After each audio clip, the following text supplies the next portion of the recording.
Good morning and welcome to the Forex Market Wrap, brought to you by Pepperstone on Friday the 13th of October 2017. I'm Darren Sinden. And don't forget you can follow me on Twitter now at ds_Pepperstone. Right, let's take a look at overnight changes, price moves to be aware of.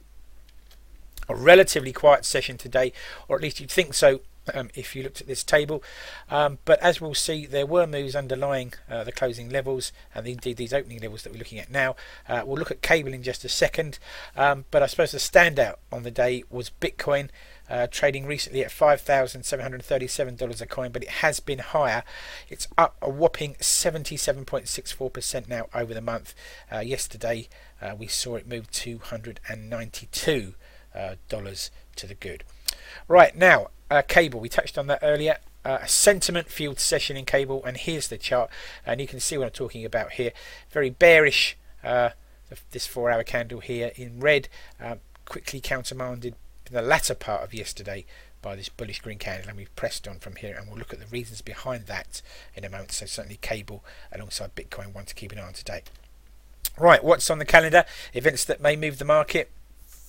Well, today's events are pretty packed calendar. We've already had trade balance data, exports and imports, and the actual trade balance itself out of China for September. We'll look at that in a little bit more detail in due course.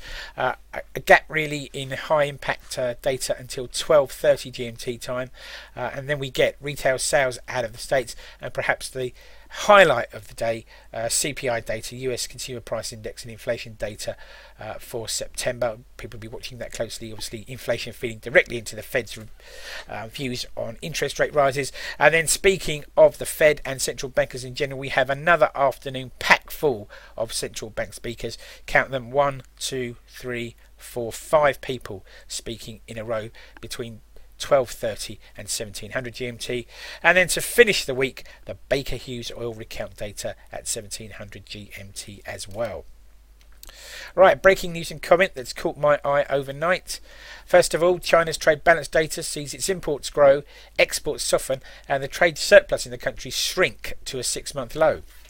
Canada won't be quitting the NAFTA talks anytime soon, says PM Justin Trudeau, despite Mr. Trump's obvious provocation and the concerns over a trade war about Bombardier planes.